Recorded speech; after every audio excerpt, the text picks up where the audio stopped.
Welcome here today, ladies and gentlemen, to another edition of NASCAR Thunder 2004 on the channel today.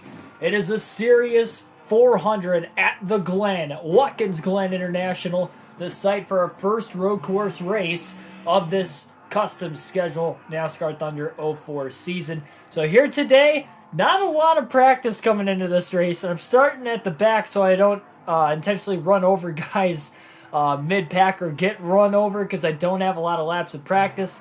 I'm good at road courses on NASCAR video games, but I've not run more than 7 laps at Watkins Glen on this game in particular. And this is already a tough game to try and keep the car straight as it is. So I'm going to hope for the best. This might be a crapshoot. I'm going to try for it to be as clean of a race as possible, mainly because, again, this is a full race live stream, realistic broadcast, so we'll do as good as we can throughout the course of the race. Not a long one, though, just 90 laps, so we are going to fly through this one way or another and get us out of here before the start of the truck race tonight. So thanks, everybody, for tuning in. Now let's hop right into it. The NASCAR Winston Cup Series made a right turn today on its way to Watkins Glen International for today's race, the Series at the Glen. Barney, this will be a very tough race for some of the drivers. Well, 7 out of the 11 corners here are to the right. You want a car that can turn both ways with ease. Of course, that's a lot easier said than done. The Cheerios Dodge had a great run in qualifying this week. Yeah, this should give that whole team a little boost. They've been struggling in qualifying week after week, but it looks like they're trying to turn things around. I'm proud of these guys. Brett Modine is a rarity on the NASCAR circuit these days as the last of the owner drivers. That really is a lot for one man in these days of multi-car teams which can share information. Greg Biffle is carrying a win streak into this race. You know, there are drivers in this NASCAR Winston Cup Series who don't have a single win for their whole career, and that guy won 2 in a row like it was nothing. I'm telling you, he's got to be a favorite for the championship this year.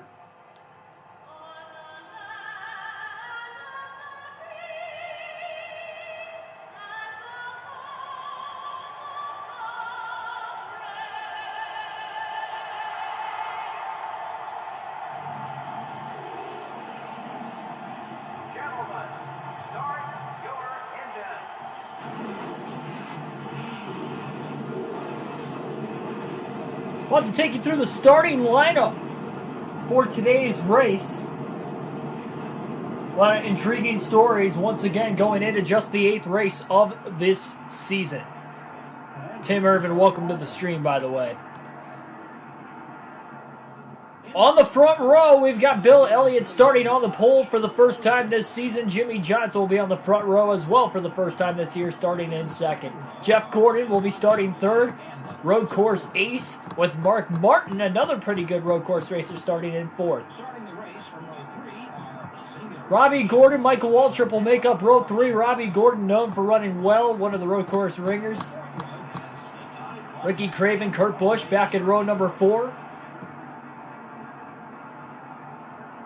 Steve Park on the outside, row 5, but on the inside we've got the pole, or sorry, not the pole sitter, but starting in 9th, Ryan Newman, the points leader, coming into today's race by 73 points over Greg Biffle. Elliott Sadler, Jeremy Mayfield making up row number 6.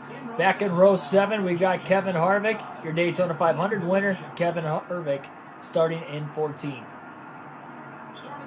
Row 8, it'll be Christian Fittipaldi and Bobby Labonte. Labonte going to be one to look out for here today. He was fastest in practice. Johnny Benson, Ward Burton will make up row number 9. Dale Earnhardt Jr., Dale Jarrett making up row number 10, a little further back in the field. Matt Kenseth, Rusty Wallace starting row 11. Rusty having a tough season in qualifying. He's been getting decent finishes, though, regardless. Sterling Marlin, great road course racer. Tony Stewart starting in row 12. Stewart, not a great qualifying effort for himself there either. Jeff Burton, Joe Nemechek back in row 13 for the start of today's race. Jamie McMurray, Brett Bodine will make up row number 14. Another great road course racer will lead it off on the inside, row 15. It'll be Ricky Rudd with Hermie Sadler starting outside of him in 30th. And in row 16, we've got Casey Mears, Jerry Nadeau,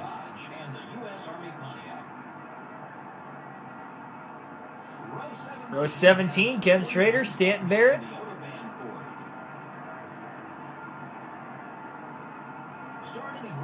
And in row 18, we've got Terry Labonte, Kevin LePage.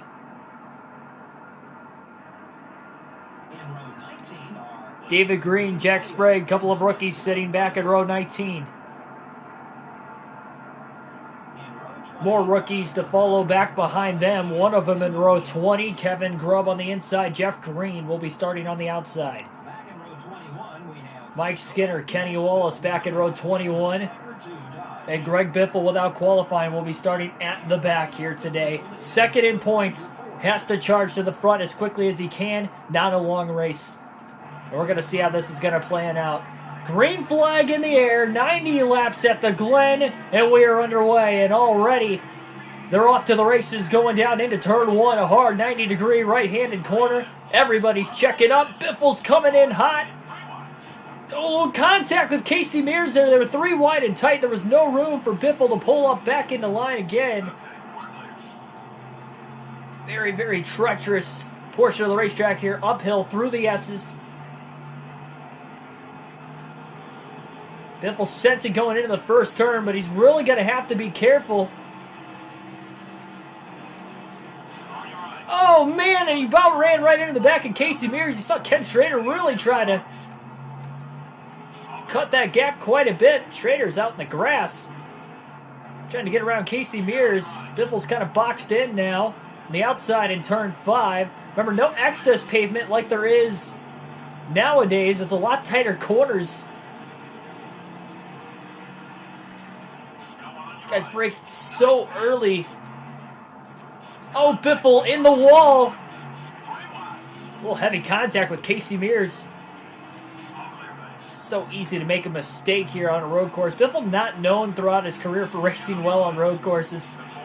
And again, the lack of practice is definitely going to play into effect here for about the first 20 to 30 laps. Biffle's just in the process of trying not to get ran over, but also trying not to run over other people. Be interesting to see how the tire wear is going to go throughout the course of the race today as well. So difficult to pass. Oh, jeez. Terry Labonte with a pass.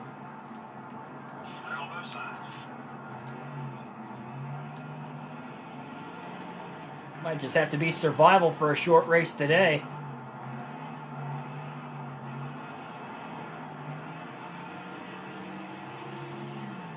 Labonte trying to make a pass there on David Green.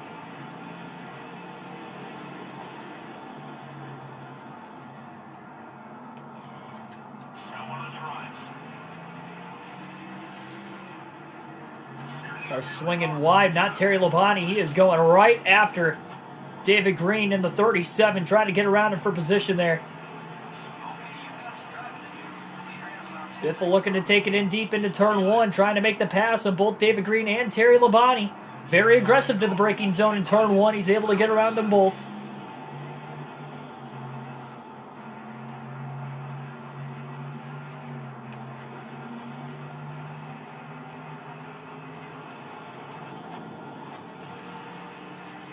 AI just seems to brake really early compared to me, really, in these high braking zones. Another pass there. Schrader's still there. Biffle didn't fully clear him going into the bus stop like he thought he did. Just able to pass him. And now working on Hermie Sadler. Already going to be coming to lap 4 this time by.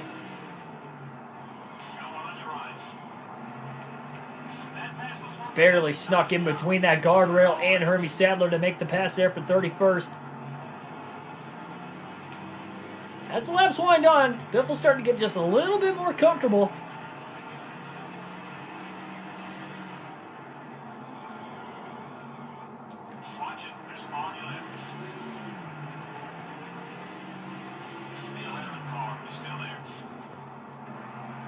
Some contact now with Brett Modine. So treacherous to go through this area of the track side by side through the S's.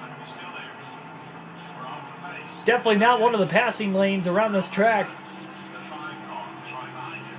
Biffle going to try to outbreak Brett Modine going into the bus stop, and he did! Oh, man!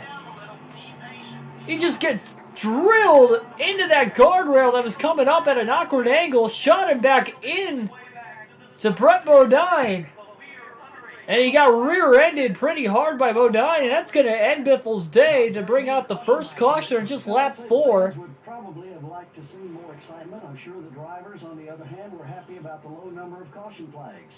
Greg Biffle didn't finish where he had hoped, due in part to the damage on his car, I'm sure. Well, I say it over and over again. Take care of your car, it'll take care of you. And guess what? When you don't, it can get ugly. Unfortunately, we're out of time for now. Ugly start to the race for the 16 of Biffle. I mean, that just absolutely destroyed his race car.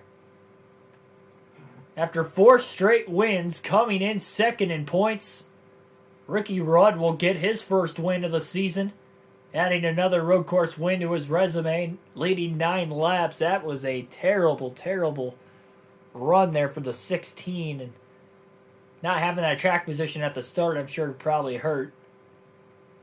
20 lead changes, only an hour, 49 minutes for that one lone caution. Christian Fittipaldi up second. It kind of randomized the running order here a little bit, I'm sure.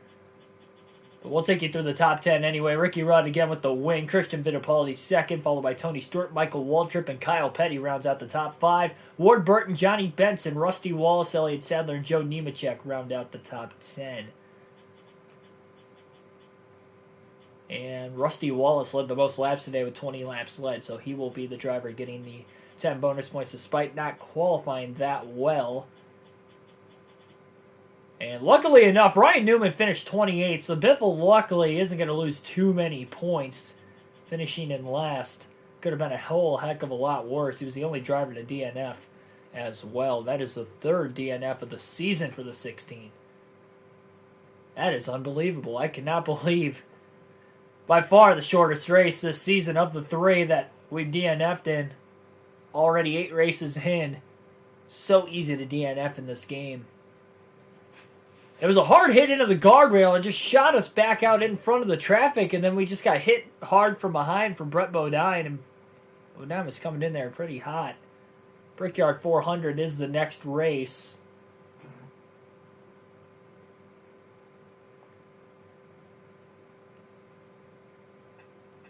I'll get a doubleheader going for us tonight, but it's probably going to be NASCAR Heat 4 because we're not going to be able to get another race in with me having to practice and stuff on this game. So I guess you guys can give me about 5 minutes and we'll get the next stream underway. I am very unfortunate, very sorry that it had to come to an end that quickly, just on lap 4. Nonetheless, that is insane. Well, I learned my lesson. I will qualify for most of the races going forward, especially the road courses. I should have known better. I should have taken the time to qualify.